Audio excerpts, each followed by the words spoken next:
Ilham, pria asal Brebes, bekerja serabutan di Florence, Italia. Suatu hari, ia menolong wanita elegan yang menjatuhkan dompetnya. Tapi bukannya berterima kasih, wanita itu malah menuduh Ilham sebagai pencopet. Setelah penyelidikan membuktikan bahwa Ilham tidak bersalah, wanita itu, Luciana, datang diam-diam untuk meminta maaf. Tapi permintaan maaf itu berkembang jadi sesuatu yang lebih dalam. Luciana, pewaris perusahaan besar Italia, ternyata menyimpan trauma mendalam akibat pengalaman pahit dengan pria-pria bule di masa lalu. Kehangatan dan ketulusan Ilham membuka hatinya.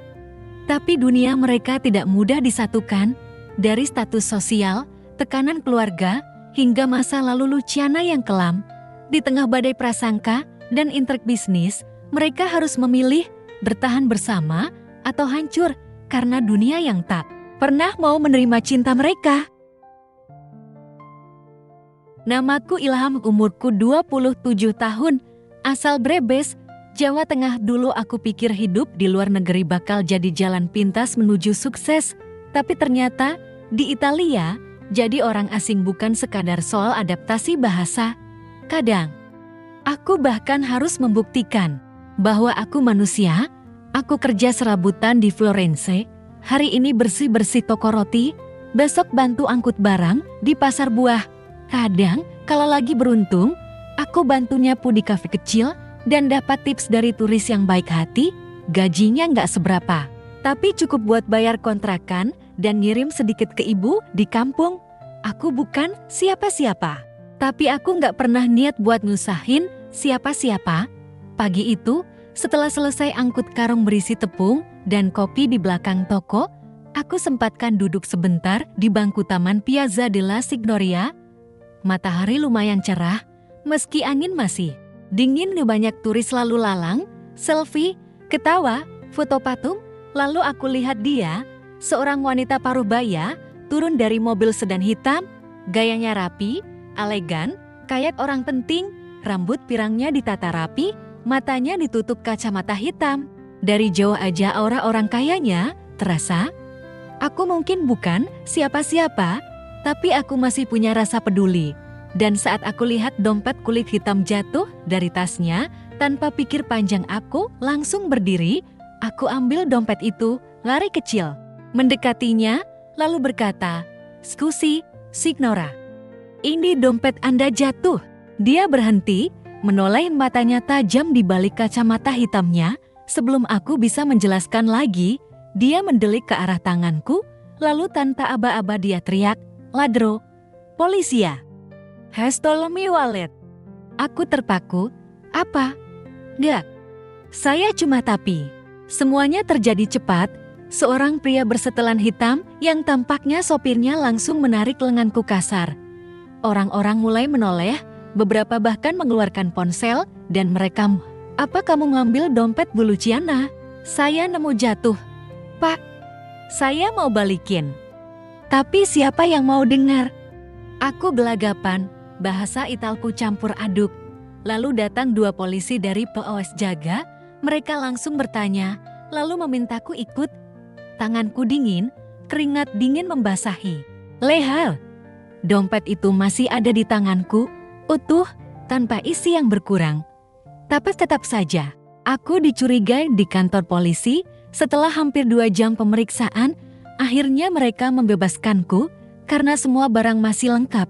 Tidak ada bukti aku berusaha kabur, dan ada rekaman CCTV taman yang menunjukkan aku memang memungut dompet dari tanah. Tapi itu tidak menghapus rasa malu. Di depan umum, aku dituduh copet. Di depan semua orang, aku dianggap penjahat semua. Karena kulitku coklat, karena bajuku lusuh, karena aku asing. Hari itu, aku pulang ke kontrakan dengan hati berat. Aku hanya ingin bantu, tapi yang ku dapat justru rasa terinjak.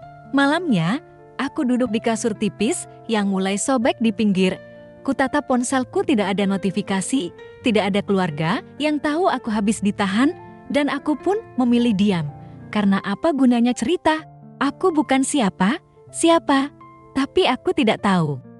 Beberapa hari kemudian, wanita itu datang lagi, dan kali ini bukan untuk menuduh, tetapi untuk meminta maaf.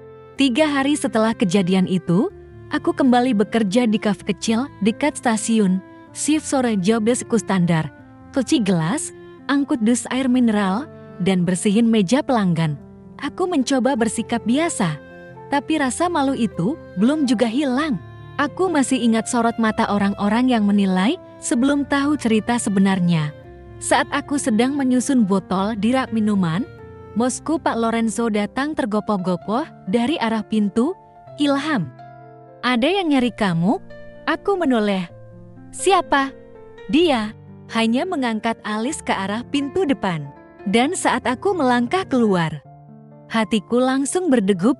Dia wanita itu yang menuduhku pencuri, yang membuatku malu sedunia, sekarang berdiri di luar kafe dengan mantel krem, tas mahal menggantung di bahunya, dan ekspresi berbeda, bukan angkuh, tapi canggung. Aku refleks ingin balik badan. Tapi dia lebih dulu bicara. "Tunggu, tolong dengarkan saya sebentar." Aku menatapnya tajam.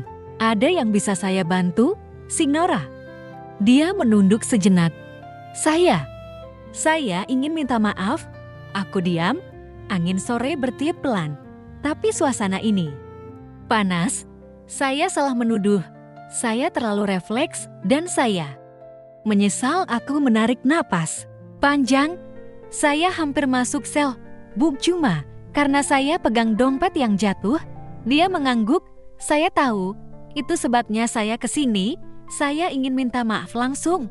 Tanpa pengacara. Tanpa formalitas." Kami terdiam. Lalu dia menyodorkan sesuatu dari tas kecilnya. Sebuah dompet hitam yang sama. Tapi kali ini berisi voucher makan siang di restoran mewah. "Saya tahu ini tidak cukup. Tapi saya ingin mengundang Anda makan. Sebagai bentuk permintaan maaf, sekali saja. Kalau Anda mau." Aku menatapnya lama. Kalau saya bilang tidak, dia tersenyum lemah. Saya terima. Aku mengambil dompet kecil itu, memandangi isinya. Voucher makan untuk 2 orang di restoran Marble, restoran kelas atas di Florence. Aku tentu tidak akan sanggup makan di sana kalau bayar sendiri. Kenapa Anda peduli? Dia menatapku dalam, karena saya pernah juga dikira orang lain, dan rasanya menyakitkan. Minggu siang, aku datang ke restoran itu. Aku tidak yakin kenapa. Aku menerima ajakannya. Mungkin karena aku ingin membalas martabatku. Mungkin karena penasaran. Luciana sudah menunggu di meja pojok, mengenakan blus putih elegan dan kacamata hitamnya yang khas. Saat aku datang, dia berdiri dan menarik kursiku. "Sendiri, silakan duduk," katanya ramah. Kami makan dalam suasana kikuk, tapi perlahan. Percakapan mengalir. "Apa pekerjaan Anda, Bu?" tanyaku. Dia mengaduk kopinya pelan. "Saya pemilik saham utama di grup perusahaan fashion, tapi saya jarang tampil di publik. Dunia bisnis kadang kejam, apalagi untuk wanita setengah tua seperti saya." Aku diam. "Jadi, waktu itu Anda pikir saya copet?" Dia menatapku sebentar. Saya pikir siapapun yang mendekat sambil bawa dompet pasti berniat buruk, terutama pria. Aku mengernyit. "Kenapa?" Dia tersenyum pahit. "Itu cerita panjang. Tapi sejak kejadian beberapa tahun lalu, saya selalu curiga pada pria, terutama yang terlalu percaya diri. Tapi saya bukan siapa-siapa," kataku pelan. "Justru itu yang membuat saya merasa aman. Sejak hari itu, hubungan kami berubah. Aneh, dia mulai mengirimkan roti dari toko favoritnya ke kafe tempatku kerja. Kadang meninggalkan amplop kecil berisi kupon belanja.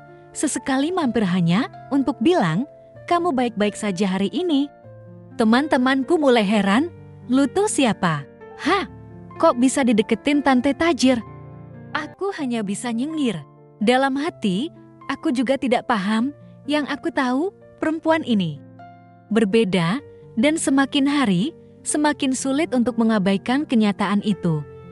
Aku bukan cuma penerima maafnya, tapi juga mulai jadi seseorang yang dia cari untuk sesuatu yang belum berani ia ucapkan, dan aku pun Belum yakin berani menjawabnya. Aku tidak tahu sejak kapan aku mulai menunggu-nunggu kehadirannya. Setiap ada pelanggan masuk ke kafe tempatku kerja, aku refleks melirik ke arah pintu. Bukan karena berharap tips besar, tapi karena berharap dia datang, entah cuma untuk beli roti, atau sekadar duduk 5 menit sambil bilang, "Kamu baik-baik aja hari ini." Luciana, wanita yang pernah mempermalukanku, kini jadi satu-satunya orang yang membuat hariku terasa beda. Kadang membingungkan, kadang bikin panas dingin, tapi entah kenapa aku tidak bisa menjauh. Hari itu dia datang ke kafe lagi, tapi kali ini bukan sendiri. Ada seorang pria berdasi yang selalu berjalan setengah langkah di belakangnya, sepertinya asisten pribadi. "Farhan," katanya langsung, "ada waktu sore ini? Saya ingin kamu ikut saya ke satu tempat." Aku menelan ludah. "Enggi, ikut kemana?" "Ya, Bu." Luciana hanya tersenyum samar. "Nggak jauh, saya ingin menunjukkan sesuatu." Setelah minta izin ke bos kafe dan selesai kerja lebih awal, aku ikut mereka naik mobil hitam ke arah luar kota Florence.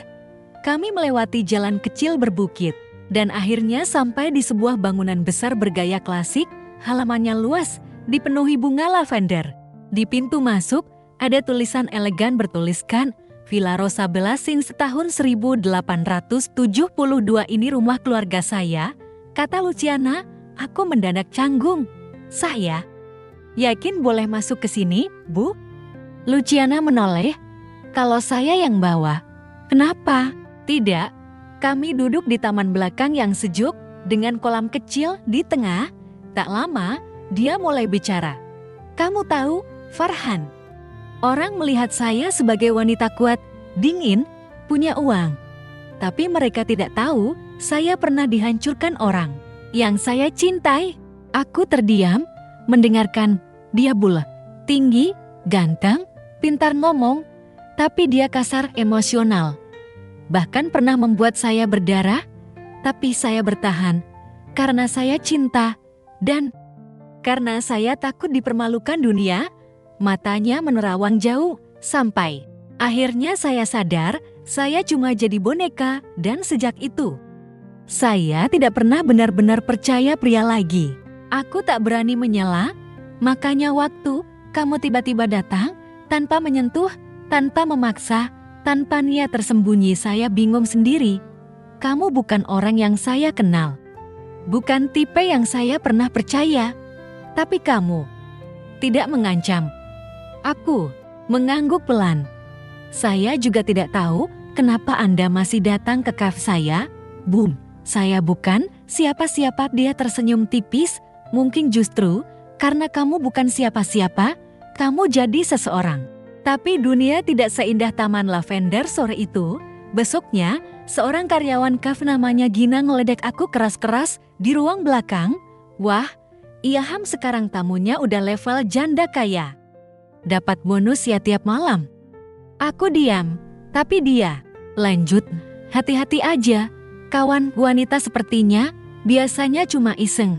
Setelah bosan, kamu dibuang kayak roti basi." Beberapa pelayan lain tertawa. Aku hanya menunduk, tak ingin ribut. Tapi hati ini panas, bukan karena hinaannya, tapi karena dalam hati aku tahu. Aku juga takut. Takut kalau semua ini benar-benar cuma sementara. Dan rasa takut itu makin kuat ketika aku melihat asisten Luciana, pria bersetelan itu, mengawasiku setiap kali kami bertemu. Tatapannya bukan sekadar netral, tapi seperti menilai, seolah aku barang di etalase. Suatu hari, saat Luciana dan aku duduk di balkon apartemennya, aku memberanikan diri bertanya, "Kenapa Anda bawa saya ke rumah keluarga waktu itu?" Dia menatapku sebentar. "Karena saya ingin kamu tahu siapa saya sebelum kamu salah paham tentang niat saya." Aku mengangguk. "Dan apa niat Anda, Bu?" Dia tersenyum. Tapi kali ini senyumnya bukan yang biasa. "Entahlah, tapi saya tahu satu hal. Kamu membuat saya merasa aman. Dan itu sesuatu yang belum pernah saya rasakan selama bertahun-tahun." Aku terdiam. Di balik bajunya yang mahal, villa megahnya, dompet branded, dan mobil hitam. Luciana ternyata lebih rapuh daripada yang kukira, dan saat itulah aku sadar. Mungkin bukan cuma aku yang jatuh dalam dunia yang asing, dia juga. Tapi bedanya, dia terjebak di dalamnya. Sejak hari aku menginjakkan kaki di Villa Rosabella, hidupku berubah. Tapi bukan berubah jadi lebih ringan, justru makin berat. Luciana makin sering mengajakku makan malam. Kadang di restorannya sendiri, kadang di rumah, kadang cuma ngobrol biasa. Tapi makin lama, orang-orang di sekitarnya mulai bereaksi, dan reaksi itu bukan sambutan, tapi penolakan diam-diam. Hari itu, dia mengajakku ke sebuah galeri seni di Milan. Ada acara peluncuran produk fashion terbaru dari perusahaan keluarganya La Magnifica, grup besar di industri mode, dikenal karena lini pakaian mahal dan kampanye sosial bertema keberagaman. Luciana datang sebagai pemilik saham terbesar. Meski tak pernah tampil ke depan, malam itu dia berdiri di tengah ruangan, anggun dan memegang gelas anggur sambil tersenyum ke para tamu, dan aku berdiri kanggung di pojokan, mengenakan jas pinjaman yang sedikit kebesaran. Semua mata melirik. Ada yang sopan, ada yang sinis, ada juga yang terang-terangan mengejek dari kejauhan. Siapa itu yang bareng Madam Luciana? Bodyguard? Tukang bersih rumah? NG? Kayaknya bukan. Mungkin. Hiburan musiman? Sakit? Jelas, tapi aku bertahan. Karena dia bilang, aku ingin kamu lihat dunia yang membentukku, Farhan, supaya kamu tahu kenapa aku jadi begini. Di tengah acara, seorang pria tinggi, tampan, dan wangi menghampiri kami. Usianya sekitar 40-an, rambut pirang disisir rapi. Senyumnya profesional. Luciana. Long time no see, Francesco, balas Luciana singkat. Kaku, Francesco. Belakangan aku tahu, dia adalah mantan tunangan Luciana yang meninggalkannya setelah hubungan mereka runtuh secara memalukan. Dan sekarang, dia menatapku dengan tatapan seperti sedang menilai barang diskon di etalase. Jadi ini yang sekarang kamu gandeng? Katanya, Luciana, kamu selalu punya selera. Oh Nick, aku ingin marah, tapi kutahan. Luciana hanya menjawab, dia bukan gandringan. Dia manusia. Francesco tertawa sinis. Dan kamu pikir dunia akan terima ini? Pewaris La Magnifica bersama dia. Luciana tak menjawab. Tapi dari tatapannya, aku tahu hatinya retak. Ia menggenggam tanganku, lalu berbisik, ayo pulang. Dalam perjalanan pulang, mobil kami sunyi. Jalanan Milan yang biasanya gemerlap, malam itu terasa seperti lorong gelap. Aku menatap keluar jendela, pura-pura tenang, tapi dalam hati, aku berkecamuk. Aku membuatmu malu, ya? Tanyaku akhirnya. Luciana menoleh cepat. Tidak, kamu menyelamatkan aku dari rasa malu yang lebih besar. Orang-orang di sana nggak akan pernah menganggap aku setara.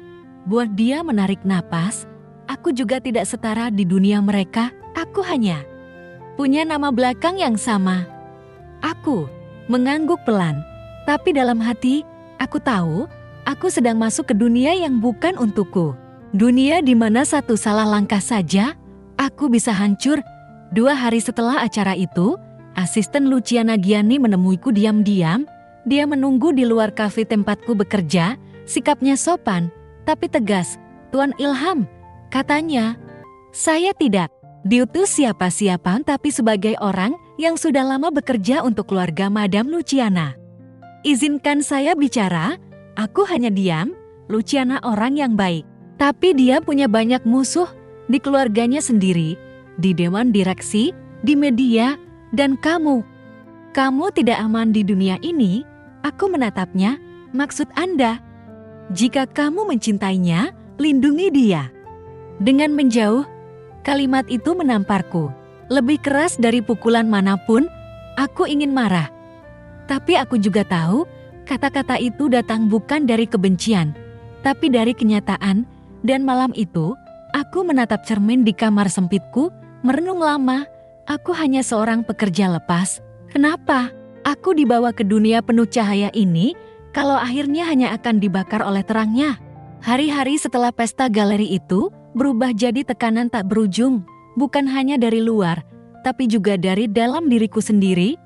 Luciana masih sering menghubungi, kadang mengajak makan, kadang hanya menanyakan kabar.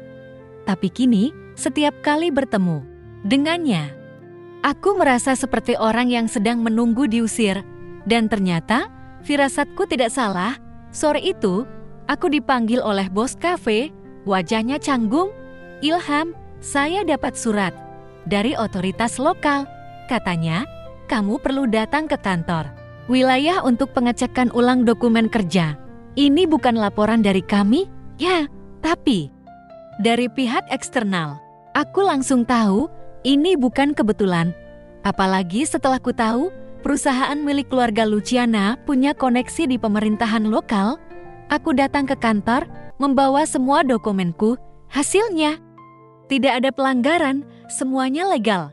Tapi proses itu membuatku absen 3 hari, dan selama itu seseorang menyebar isu bahwa aku imigran gelap yang menipu wanita kaya demi pernikahan.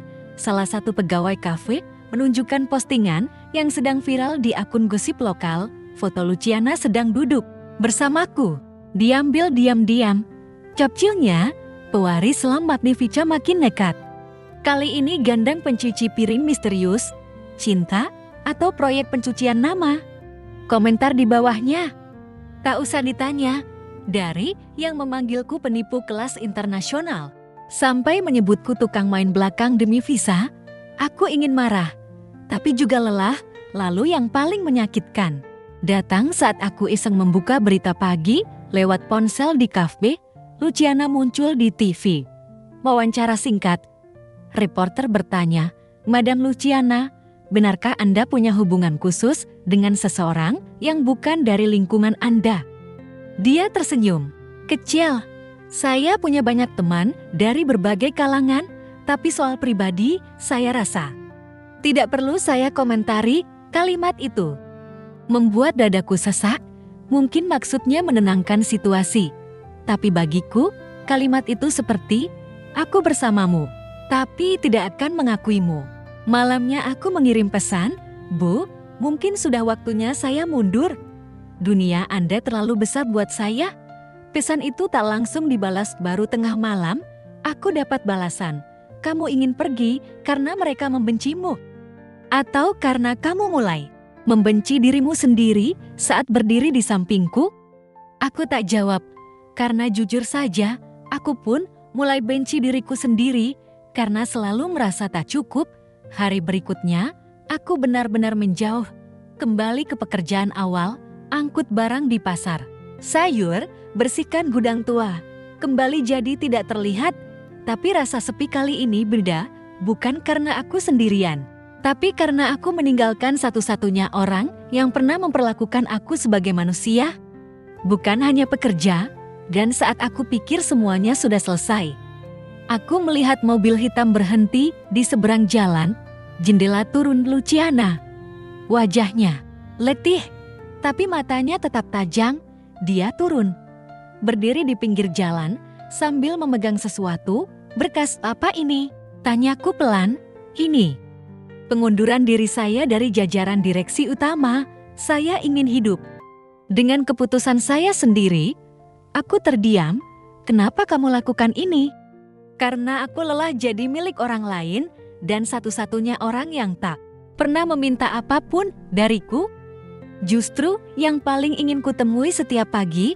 Aku nyaris tak bisa berkata-kata, tapi dari sorot matanya, aku tahu cinta yang kami miliki bukan untuk dipamerkan, tapi untuk diperjuangkan. Keputusan Luciana mundur dari jajaran direksi membuat gempar. Media menuliskan berbagai spekulasi, skandal cinta, wanita kaya yang tergelincir karena pria tak dikenal, bahkan tindakan bunuh diri bisnis. Tapi Luciana tidak goyah. Dan aku, sejujurnya justru mulai takut, karena aku tahu semakin dia berani membela aku, semakin besar pula harga yang harus ia bayar. Seminggu setelah pengunduran diri itu, aku dihubungi seseorang dari keluarga besar Luciana, seorang wanita, mungkin sekitar 60-an, berpenampilan super rapi, penuh wibawa, dengan nada bicara menusuk, tapi tetap tersenyum. Namanya Elena sepupu. Luciana, sekaligus pemegang saham kedua terbesar di La Magnifica. Kami bertemu di sebuah lounge hotel di Roma. Dia mengundangku dengan sopan, tapi aura tekanan itu terasa sejak aku duduk. Kami tahu kamu pria baik, Ilham, katanya sambil menyeruput teh. Luciana bilang kamu tulus, tapi ketulusanmu bisa menghancurkan lebih dari yang kamu pikir. Aku diam, mendengarkan. Luciana adalah simbol keluarga kami. Apa yang dia lakukan bukan hanya urusan pribadi. Dia merepresentasikan kami semua, dan kamu bukan bagian dari itu. Kalimat itu tajam, tapi dikemas dalam nada manis. Jadi, Anda ingin saya mundur? Dia tersenyum. Kami tidak ingin. Kami meminta dengan sangat. Lalu dia membuka tasnya, mengeluarkan sebuah amplop putih tebal, meletakkannya di depanku. Di dalamnya ada uang, cukup untuk membuatmu hidup tenang di Indonesia selama bertahun-tahun. Bisnismu sendiri, hidup sendiri. Damai tanpa publikasi. Aku menatap amplop itu, tak membukanya. Dan, kalau saya tolak, dia mendekat sedikit, suaranya mengecil, dingin. Kalau kamu tolak, kamu akan lihat siapa yang bisa kami sewa untuk membuatmu terlihat seperti penipu sungguhan di depan hukum Italia. Kami punya pengacara, media, otoritas, kami bisa buat dunia percaya kamu hanya datang ke Eropa untuk menipu janda kaya. Aku menatapnya, jantungku berdebar kencang, tapi lidahku keluh. Kamu tidak akan selamat, Ilham, dan Luciana akan lebih terluka, lebih dari yang kamu kira. Aku pulang malam itu dengan kepala berat. Aku tidak cerita ke Luciana, tapi dia bisa melihat dari mataku kalau sesuatu terjadi. Ada yang menemui kamu? Tanyanya. Aku mengangguk. Dari keluarga. Aku diam sebentar, lalu mengangguk lagi. Apa mereka mengancammu? Aku menatapnya. Kali ini aku tidak ingin berbohong. Iya, dia menggenggam tanganku, tapi tidak berkata apa-apa. Tangannya dingin, tapi genggamannya kuat, dan aku sadar dia mungkin jauh lebih takut daripada aku. Besoknya, Francesco, mantan tunangannya, muncul lagi. Datang ke tempat kerja Luciana yang lama, bukan untuk bicara bisnis, tapi untuk meyakinkan media bahwa Luciana sedang dalam kondisi psikologis tidak stabil akibat pengaruh pria asing yang memanfaatkannya. Media langsung menyambar headline-nya, kekasih gelap janda kaya, si pencuci piring misterius itu akhirnya diungkap. Dan yang lebih parah, foto pasporku bocor. Namaku, status visaku, semuanya tersebar. Beberapa akun bahkan mulai menyerang keluargaku di Indonesia lewat media sosial. Aku ingin berteriak, tapi aku juga sadar aku sedang melawan raksasa yang bisa menginjakku tanpa sisa. Luciana menelponku malam itu, Farhan. Kalau kamu ingin pergi, saya takkan menyalahkanmu. Aku tak langsung menjawab, tapi aku sadar bukan Luciana yang butuh diselamatkan sekarang, tapi cintaku padanya, dan satu-satunya cara menyelamatkan semuanya adalah dengan melawan balik. Tapi bagaimana? Aku bukan pengusaha, bukan pemilik media, bukan siapa-siapa, tapi aku punya satu hal yang belum pernah mereka hitung. Aku benar-benar mencintainya tanpa adenda, tanpa pamrih, dan itu lebih berbahaya daripada uang atau warisan. Kata orang, cinta diuji bukan saat semuanya indah, tapi justru saat kita tahu seseorang menyimpan rasa sakit yang tak pernah dibagi. Dan hari itu, aku benar-benar mengerti arti kalimat itu. Sudah seminggu sejak aku menolak tawaran keluarga Luciana. Sejak saat itu, teror halus makin sering datang. Aku diikuti saat pulang kerja. Nomor tak dikenal menelepon berkali-kali. Bahkan, ada orang yang datang ke kafe dan memesan makanan hanya untuk kemudian membuangnya di hadapanku sambil menyeringai.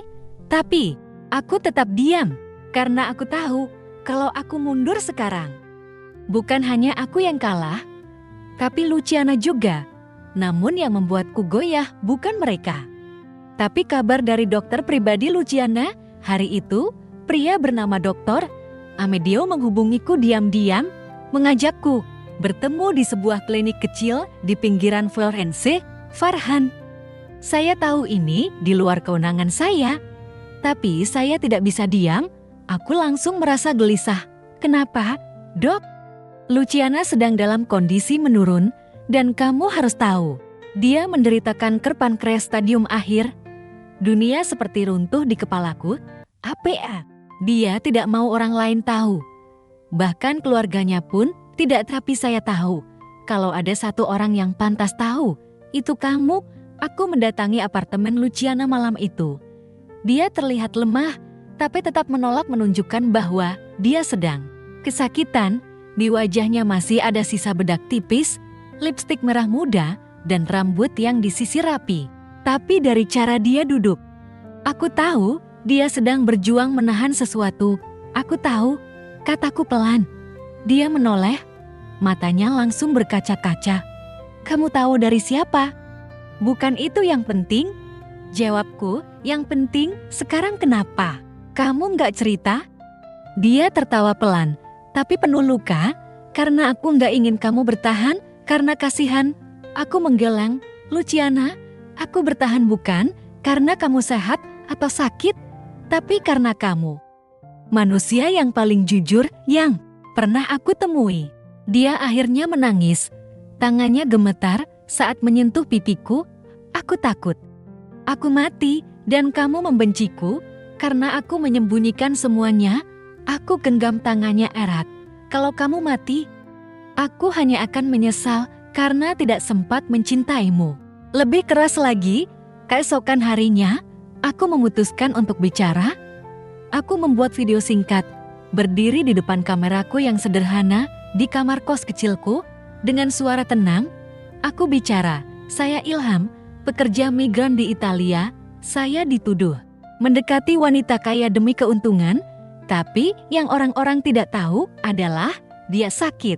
Dia sakit, tapi tetap berdiri, tetap bekerja, tetap menolong orang. Dia wanita terkuat yang pernah saya kenal, dan saya mencintainya bukan karena hartanya, tapi karena dia mengajari saya arti menjadi manusia.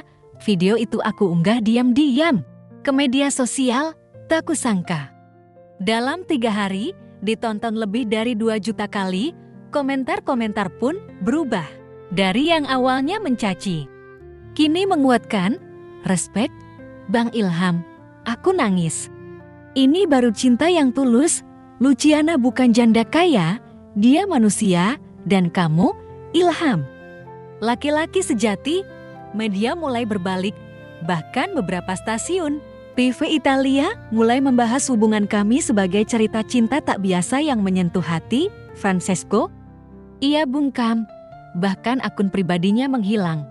Keluarga Luciana tak lagi mengganggu, dan Luciana, untuk pertama kalinya dalam hidupnya, dia mengatakan sesuatu yang tak pernah ia ucapkan pada siapapun. Farhan, kalau aku mati, aku ingin kamu tinggal di sini, teruskan restoranku. Jangan biarkan cinta kita berakhir jadi cerita yang cuma viral seminggu. Aku menangis, bukan karena takut kehilangan, tapi karena aku tahu Luciana tidak takut mati, dia hanya takut dilupakan. Dan aku bersumpah, aku akan buat dunia mengingatnya.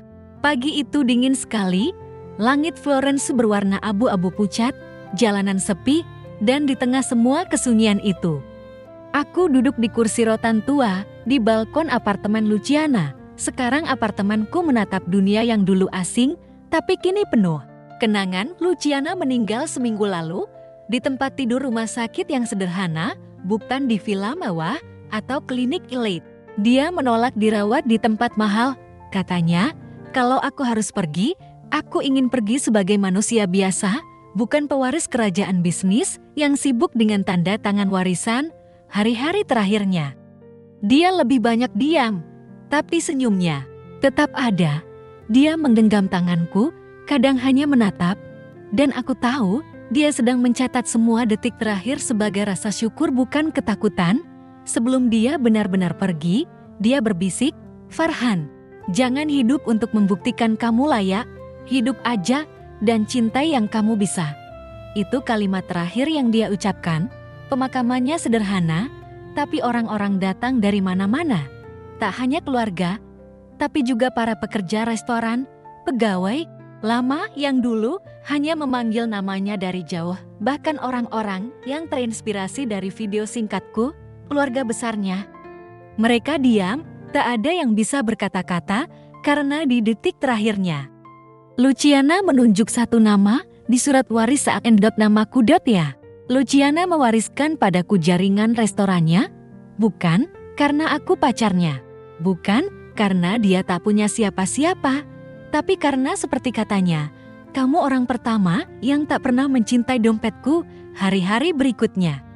Hidupku berubah dari seorang buruh cuci piring yang tidur di lantai kamar sewaan, menjadi pemilik sah dari La Tavola di Luciana, jaringan restoran khas Italia yang kini bukan cuma terkenal karena makanannya tapi juga karena ceritanya. Aku tidak mengubah semuanya, nama restorannya tetap, logo tetap, menu tetap, yang aku tambahkan hanya satu, piring kayu kecil di dinding setiap cabang dengan ukiran nama Luciana dan kalimat, "Cinta bukan soal siapa kamu, tapi siapa kamu ketika dunia membenci kita."